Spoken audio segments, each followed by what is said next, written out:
শহরে সর্বত্র আলোচনা হচ্ছে যে ইউজারশিপ জুলেখার মোকাবেলায় জেলখানা বেছে নিয়েছে, বিশ্বাসের খেয়ানত করেনি।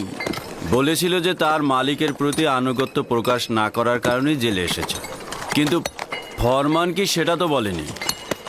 তাহলে তার জেলখানায় আসার কারণটা এটাই?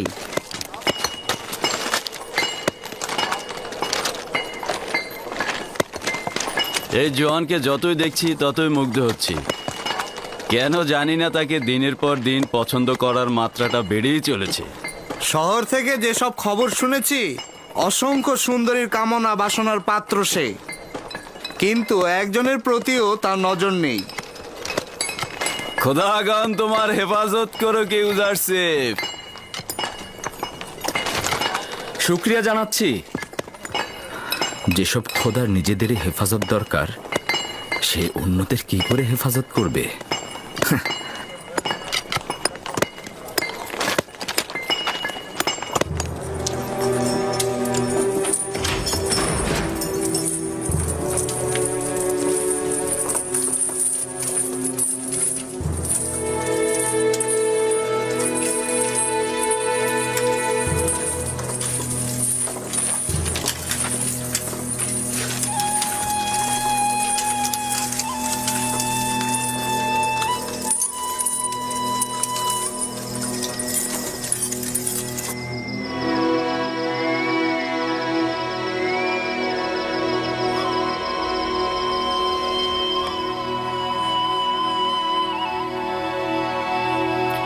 ইবাদতখানার খাদেমগণ আমনের নামে জুলুম করে থাকে। কাউকে কখনো দেখিনি এর প্রতিরোধ করতে। আমনও তাদের কার্যাবলী সম্পর্কে অবগত নন।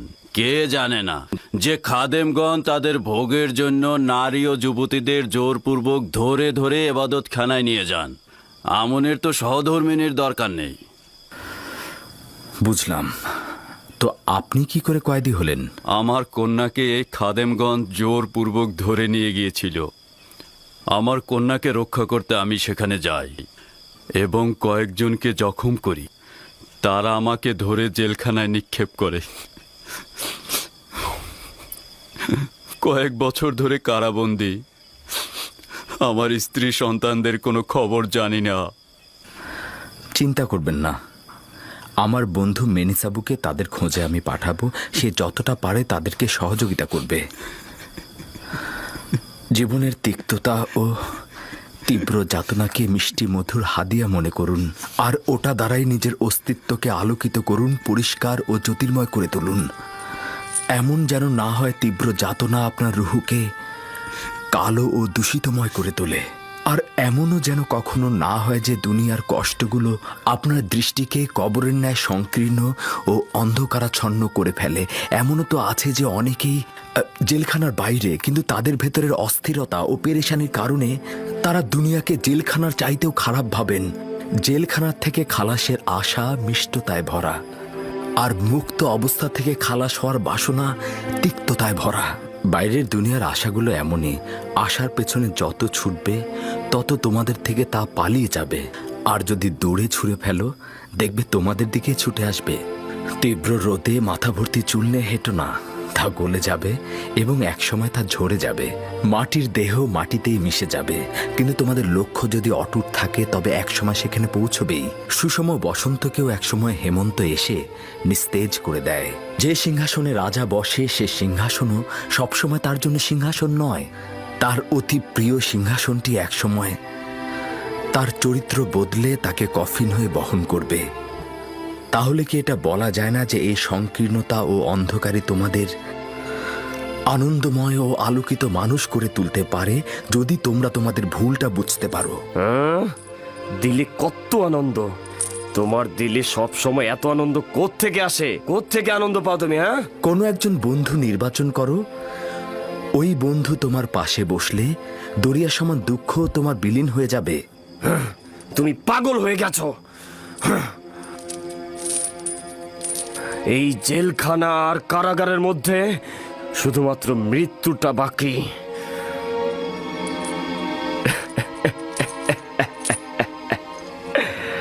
না মরেও মরার মতো সব, আর তুমি ওই মৃত লোকগুলোকে পুরস্কারের লোভ দেখাচ্ছ। শুনুন প্রিয়গণ, প্রত্যেকের বন্ধু সেই যে তাকে পূজা অর্চনা করে, আর যে মৃত বন্ধুকে পূজা করে তার ভাগ্যে আহাজারি ও দাফনের কাপড় ছাড়া আর কিছুই জুটবে না। আর যে জীবিত বন্ধুর ইবাদত করে তার জন্য জেলখানার কুঠরি, মরুভূমি বা বাগানের মধ্যে কোনো পার্থক্য নেই। ইউজারসিফ, তোমাকে একটা সওয়াল করতে পারবো? কোন বন্ধুর কাছ থেকে এত আনন্দ ফুর্তি পেলে? হ্যাঁ, সেই বন্ধু যে আমাকে কখনো ভোলে না, সবসময় আমার কিনারায় হাজির থাকে এবং আমার সকল হাল হাকিকাতে পরামর্শদাতা তিনি। ইউজারসিফ কখনোই মৃত পাথর বা কাঠের ইবাদত করে না।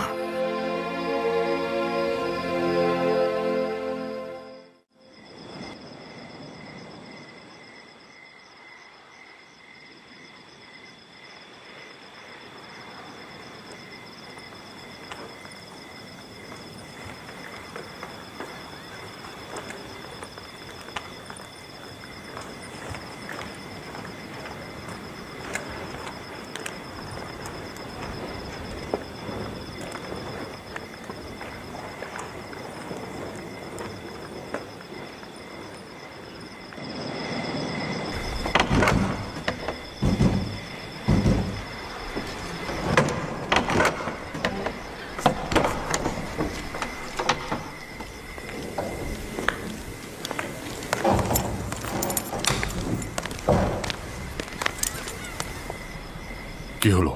তার কোনো খোঁজ পেয়েছো তুমি? মনে হচ্ছে এক ফোঁটা জল ছিল মাটিতে মিশে গেল। সর্বত্র খুঁজেছি কিন্তু কোথাও তাকে খুঁজে পাইনি। না, যদি কিমুনি বন্দি হয় তো আমাদের কাজ লাঠি উঠে যাবে।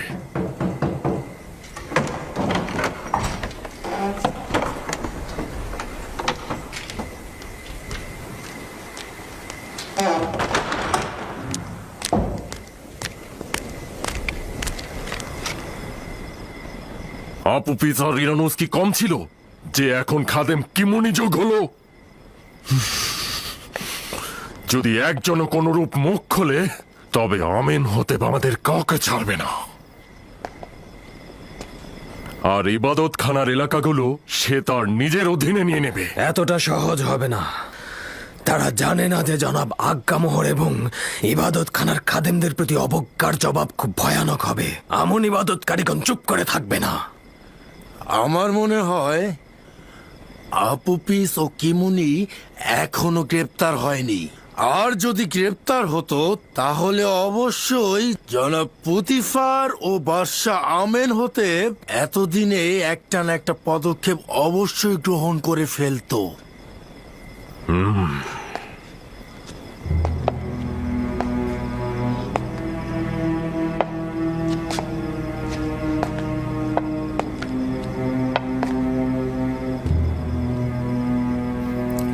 আমরা অবশ্যই নিরাশ হব না। তোমাদের অনুসন্ধান অব্যাহত রাখো। যদি খুঁজে পাও খবর দেবে, দেখব কি আঞ্জাম দেয়া যায়। তুমিও আমুনের সৈন্যদের প্রস্তুত করো। যদি হামলার বিষয়ে তারা সিদ্ধান্ত নিয়ে থাকে তাহলে পাল্টা জবাবটাও দিয়ে দেব।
আরে থাম।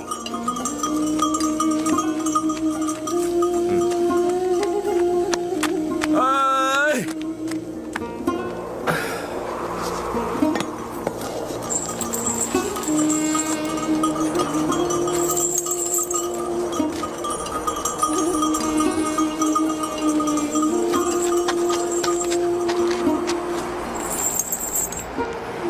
কি হয়েছে? উটটি পালিয়ে যাচ্ছে কেন? জানি না, কোনোভাবেই ওকে থামাতে পারছি না। যাই করি না কেন দৌড়েই যাচ্ছে। কাফেলা থেকে পালিয়েছে, ক্লান্ত হয়ে পড়েছে। ক্যানানের অধিবাসী? হ্যাঁ, তুমি কিভাবে জানলে? তোমার লেবাস ক্যানানিদের মতো। আমি তাদের সঙ্গে জিন্দেগি গড়েছি। হ্যাঁ, এই তুমি এখানে কি করছো? জানো না এই এলাকা নিষিদ্ধ? আমার অপরাধ নয়, আমার উট এইদিকে পালিয়ে এসেছে, আমি তার পেছন পেছন এসেছি। যত তাড়াতাড়ি সম্ভব এখান থেকে চলে যাও। ও আমার জন্মস্থানের অধিবাসী। আমাকে একটু অনুমতি দাও, আমি তার সঙ্গে একটু কথা বলি। হ্যাঁ, ঠিক আছে, দ্রুত কথা সেরে ওকে বিদায় করো।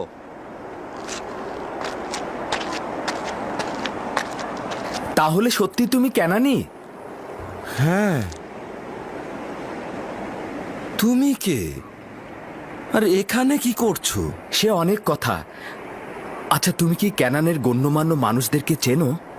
চিনি তো, ইয়াকুব নবী, ইয়াকুব ইবনে ইসহাক ইবনে ইব্রাহিম। আমি শুনেছি তার পরিপূর্ণ 12টি শাখা ছিল। ছিল, কিন্তু একটি শাখা বিচ্ছিন্ন হয়ে গেছে।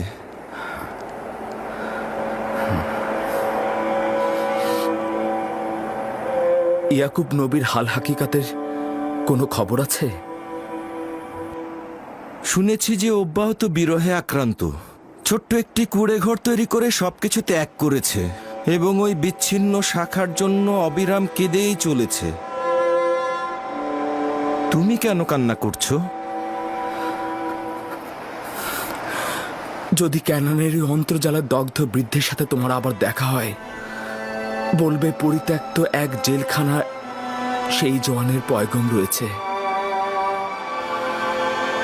বলবে একজন কয়েদি বলেছে, যখনই তোমার বিরহ বিচ্ছেদের সহ্য ক্ষমতা শেষ সীমানায় পৌঁছবে, তখন তার অনুনয়ের হাত যেন তার প্রিয় বন্ধুর দরবারে উত্তোলন করে।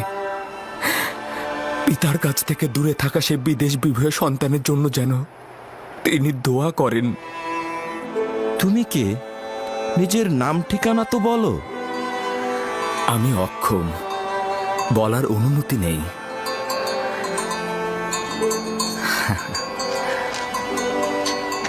দেখো, তোমার উট চলে এসেছে, তোমাকে দেখে আর ভয় পাবে না।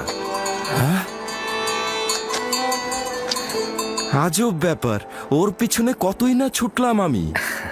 একেবারেই আজব নয়। এই পৃথিবীতে সবাই তার মালিকের কাছে একদিন ফিরে যায় এবং অভীষ্ট লক্ষ্যে পৌঁছায়। তার মানে এই উট ইচ্ছে করেই আমাকে এখানে এনেছে?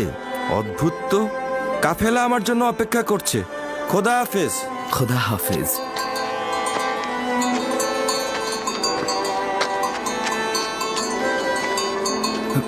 ক্যানানে সে মহান ব্যক্তিকে বলবে তার কেটে ফেলা শাখার বদলে মহান খোদাকে যেন নিজের দিলে রোপণ করে। তাকে সবুর ধরতে বলবে আর দোয়া করতে বলবে দ্রুত যেন তাকে ফিরে পায়। আচ্ছা,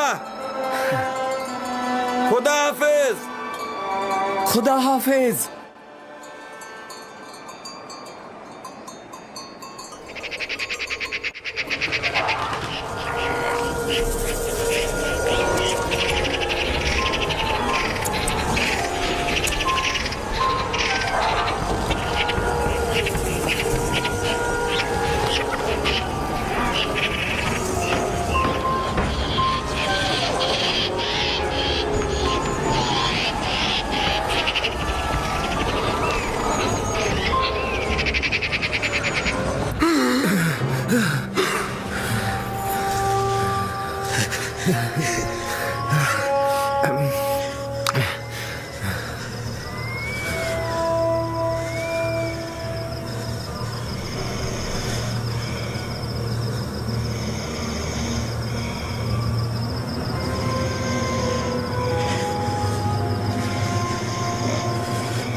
ইরানুস, ইরানুস, ইরানুস, ওঠো। ইরানুস, খ্বাব দেখছিলে?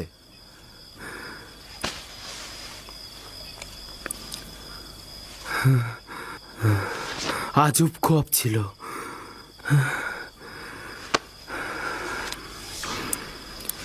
তুই কেন জেগে আছিস? আমিও খ্বাব দেখেছি। ঘুম থেকে উঠে বুঝতে পারলাম তুইও খ্বাব দেখছিস। যদি জেলখানার বাইরে থাকতাম, ইবাদতখানার খোয়াব ব্যাখ্যাদানকারীর কাছে যেতাম। হ্যাঁ, আচ্ছা, জেলখানার ভেতরে কেউ খোয়াবের ব্যাখ্যা করতে জানে না?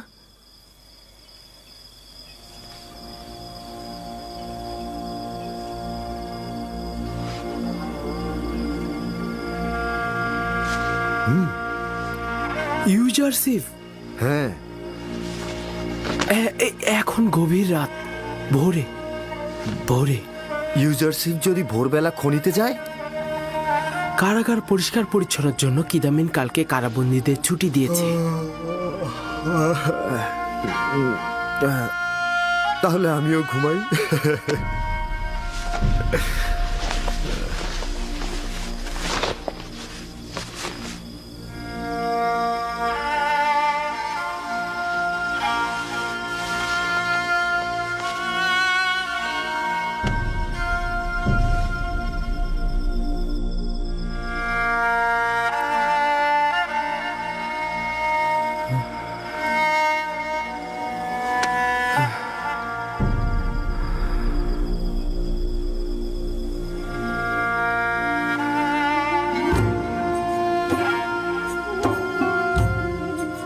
তোমার রিসালাতের সময় পৌঁছে গিয়েছে।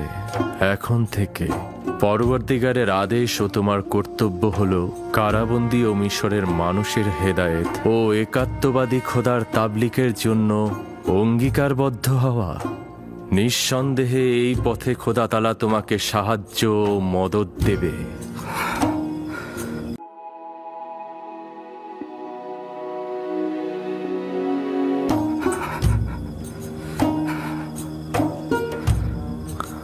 খোদা তাআলা তোমাকে নিজের জন্য নির্বাচন করেছে এবং খোয়াবের ব্যাখ্যা প্রদানের যোগ্যতা দিয়েছে, এবং তোমার কারণে অফুরন্ত নিয়ামক ইয়াকুবের পরিবারের উপর মঞ্জুর করা হয়েছে, যেরূপ ভাবে তোমার পিতাকে ইসহাক ও ইব্রাহিম নবীকে নিয়ামক প্রদান করা হয়েছে এবং ইমামতের জায়গা ও বেলায়েতের অনুগ্রহ দান করেছে। তোমার রেসালাতের সময় পৌঁছে গেছে। তোমার রেসালাতের সময় পৌঁছে গেছে। তোমার রেসালাতের সময় পৌঁছে গেছে।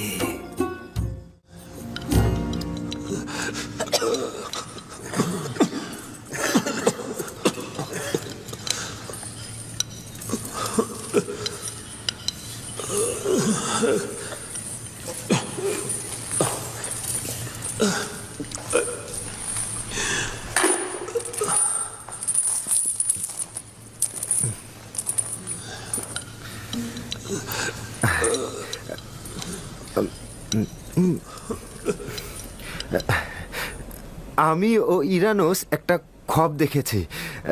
তুমি ব্যাখ্যা করতে পারবে? কি খোয়াব দেখেছ? আগে বর্ণনা করো দেখি। আমি খোয়াবে দেখলাম আঙ্গুরের থোকা থেকে আঙ্গুরের রস নিংড়ে পেয়ালায় ভরে বাদশাকে দিলাম। বাদশা অনেক ভীত ছিল। ভালো খ্বাব নয়। একদমই ভালো খ্বাব নয়। আচ্ছা, আর তুমি কি খোয়াব দেখেছ? আমি খ্বাব দেখেছি এক ঝুড়ি রুটি আমার মাথায় ছিল, আর পাখিগুলি এসে রুটিগুলি খেয়ে সাথে নিয়ে চলে গেল। হ্যাঁ, চলে গেল। হ্যাঁ, হ্যাঁ।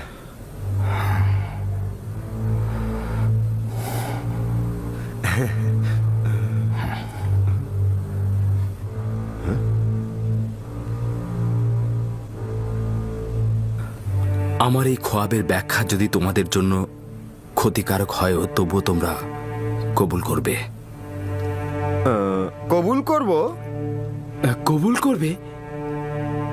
এইটা কি করে হবে? তুমি যেটা বলবে সেটাই মেনে নিতে হবে। বোঝাই যাচ্ছে যে তোমরা আমার কথার হাকিকত নিয়ে সন্দেহ পোষণ করবে। আমি তোমাদের অধিকার দিচ্ছি,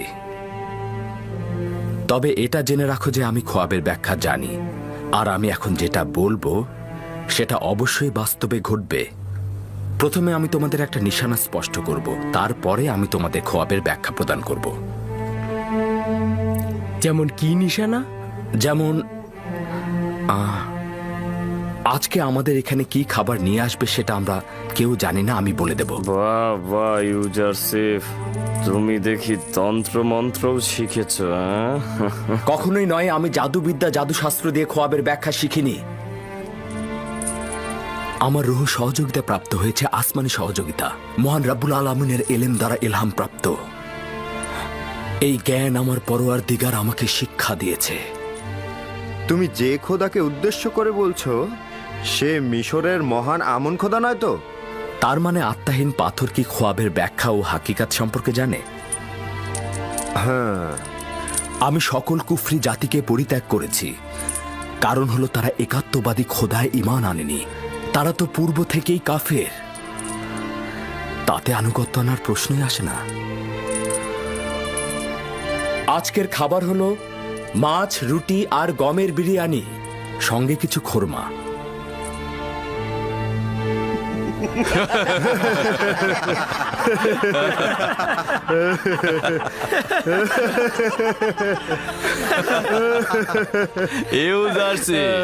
এটা কারাগার, মেহমান খানা নয়।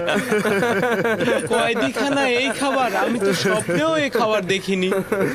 এই খাবার শুধুমাত্র বিলাসবহুল জলসায় শরাবের সাথে খেয়ে থাকে, জাবিরা জেলখানায় নয়।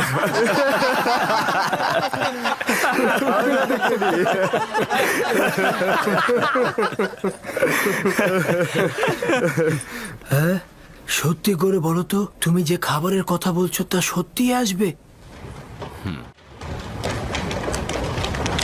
খাবার এনেছি, সবাই সারি করে দাঁড়াও।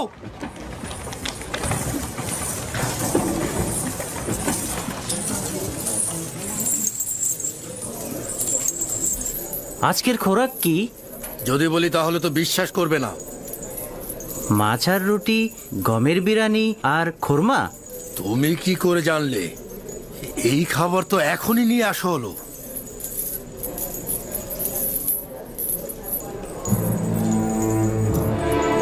ইউজারসিফ যেই খাবারের কথা বলেছিল সত্যি সত্যি সেই খাবারই এসেছে। লাইনে দাঁড়াও, সবার কাছে পৌঁছাবে। তোমরা সবাই সারিতে দাঁড়াও।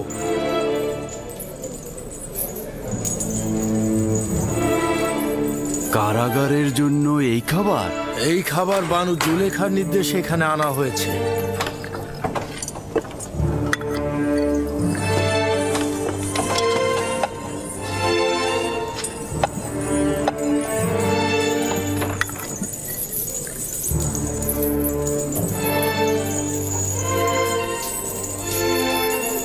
এই খাবার জুলেখা পাঠিয়েছে।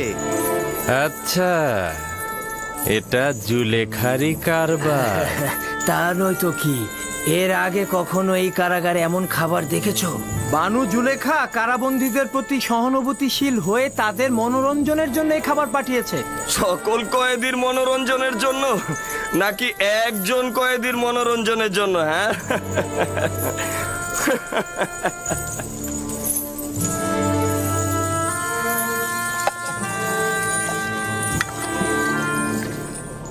এখন তো আর ইউজারশিপের খোয়াবের ব্যাখ্যা অস্বীকার করতে পারবো না।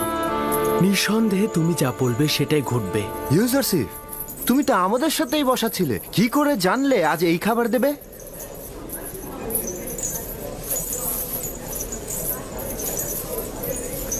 আমি যা কিছু জানি পরওয়ারদিগারের পক্ষ থেকে আমাকে তালিম দেওয়া হয়েছে। নিজে থেকে আমি কিছু বলি না। তুমি কোন খোদার কথা বলছো? তুমি কার অনুসারী?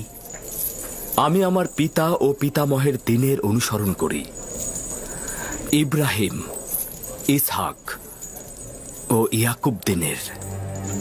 তুমি ইব্রাহিমের উত্তরসূরি, যে কিনা এক খোদার অনুসরণ করত। হ্যাঁ, সেই যে কিনা তোমাদের অনেক খোদাগণের বিরুদ্ধে অভ্যুত্থান করেছিল, সেই যে কিনা কুফরি, শেরেক ও নিজ হাতে তৈরি করা খোদার বিরুদ্ধে সংগ্রাম করেছিল।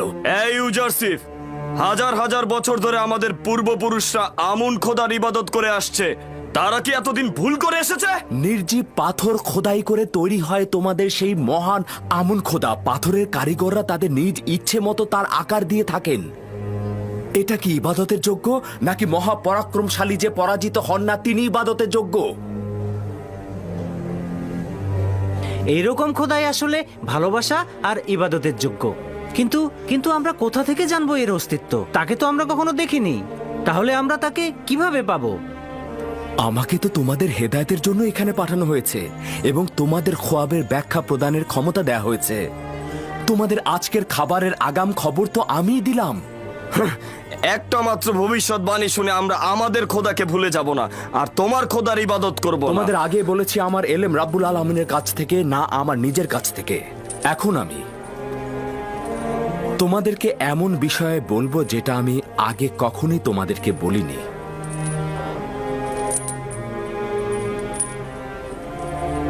আমার পিতা ইয়াকুব নবী, আমি ইব্রাহিম, ইসাক ও ইয়াকুবের উত্তরসূরি।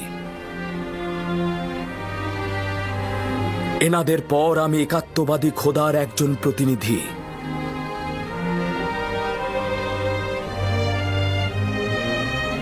তোমাদেরকে আমি আমার পূর্বপুরুষ ইব্রাহিমের দিন এবং একক ও অদ্বিতীয় খোদায় ঈমান আনতে আহ্বান করছি।